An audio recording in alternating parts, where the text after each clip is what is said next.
మీ text boring గా అనిపిస్తుందా? ఒక్కసారి ఈ ప్రాస్పెక్టివ్ ఎఫెక్ట్ టెస్ట్ చూసారంటే చూసే వాళ్ళు ఏది రియల్ ఏది గ్రాఫిక్స్ అని అడుగుతారు. ఇలాంటి 3D లాగా అనిపించే టెక్స్ట్ ని అడోబ్ ఫోటోషాప్ లో ఎలా చేయాలో 2 నిమిషాల్లో నేర్చుకుందాం. ఫోటోషాప్ అయితే ఓపెన్ అయితే వేసేసుకున్నాను అండ్ 2 ఇమేజెస్ నేనైతే ఇక్కడ ఆల్రెడీ ఇంపోర్ట్ అయితే వేసేసుకున్నాను. సో ఫస్ట్ వచ్చేసి నేను ఈ ఇమేజ్ ని క్రాప్ అయితే చేసుకుంటున్నా ఇక్కడ వరకు కావాలని. సో దీన్ని కాపీ అయితే వేస్తున్నాను. దానికోసం షార్ట్ కట్ వచ్చేసి Ctrl+C. సో ఫస్ట్ వచ్చేసి ఫిల్టర్స్ లోకి అయితే వెళ్ళి ఇక్కడ వానిషింగ్ పాయింట్ అనే ఆప్షన్ ఉంటుంది కదా, దీన్ని అయితే సెలెక్ట్ అయితే చేసుకోండి. తర్వాత మీరు ఎక్కడి నుంచి ఎక్కడి వరకు కావాలనుకుంటున్నారో దాన్ని ఇలా డ్రా అయితే చేసుకోవాలి.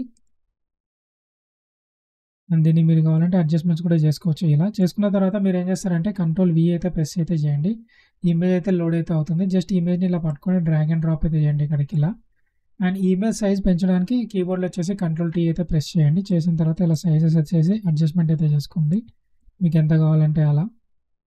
మీకు పర్ఫెక్ట్ అనిపించిన తర్వాత ఓకే అయితే ప్రెస్ అయితే చేసేయండి. ఇలా అయితే వస్తుంది. నెక్స్ట్ మీరు ఈ లేయర్స్లో మనకు ఈ బ్లెండింగ్ ఆప్షన్ ఉంటుంది కదా, దీన్ని నార్మల్ నుంచి స్క్రీన్ కిందకి అయితే చేంజ్ అయితే చేయండి.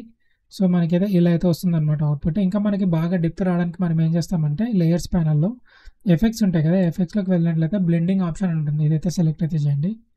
ఇందులో మనకు వచ్చేసి ఈ అండర్లైన్ లేయర్ అని ఉంది కదా, దీన్ని మనం వచ్చేసి జస్ట్ ఆల్ట్ పట్టుకొని క్లిక్ చేస్తే ఇలా డివైడ్ అయితే అవుతుంది అనమాట. జస్ట్ దీన్ని ఇలా సైడ్కి అయితే జరపండి. అటు సైడ్ కూడా సేమ్ జస్ట్ ఆల్ట్ పట్టుకొని ఇలా క్లిక్ ఇస్తే మళ్ళీ మనకైతే డివైడ్ అయితే అవుతుంది అనమాట. జస్ట్ దీన్ని ఇలా సైడ్కి అయితే జరపండి ఎఫెక్ట్ పర్ఫెక్ట్ రావడానికి. అండ్ పైది వచ్చేసి లైటింగ్ అనమాట, తగ్గడానికి పెంచడానికి. ఇది కూడా అంతే, డార్క్నెస్ పెంచడానికి తగ్గడానికి. సో మీ ఇమేజ్ని బట్టి మీరైతే అడ్జస్ట్మెంట్స్ అయితే చేసుకోండి. ఓకే, ఇలా చేసిన తర్వాత ఓకే అయితే క్లిక్ అయితే వేసేసేయండి. ఇలాంటివి ఇంకా నేర్చుకోవాలనుకుంటే మా ఛానల్ని తప్పకుండా సబ్స్క్రైబ్ అయితే చేయండి. ఈ వీడియో మీకు నచ్చినట్లయితే తప్పకుండా లైక్ అయితే చేయండి. మీకు ఇంకా టెక్స్ట్ ఎఫెక్ట్స్ కావాలనుకుంటే తప్పకుండా కామెంట్ అయితే చేయండి గైస్. ఇలాంటి క్రియేటివ్ డిజిటల్ ఎఫెక్ట్స్ మీ ఫ్రెండ్స్ కి తప్పకుండా షేర్ అయితే చేయండి, వాళ్ళకు కూడా ఉపయోగపడుతుంది. మళ్ళీ నెక్స్ట్ వీడియోలో కలుద్దాం ఫ్రెండ్స్, బాయ్.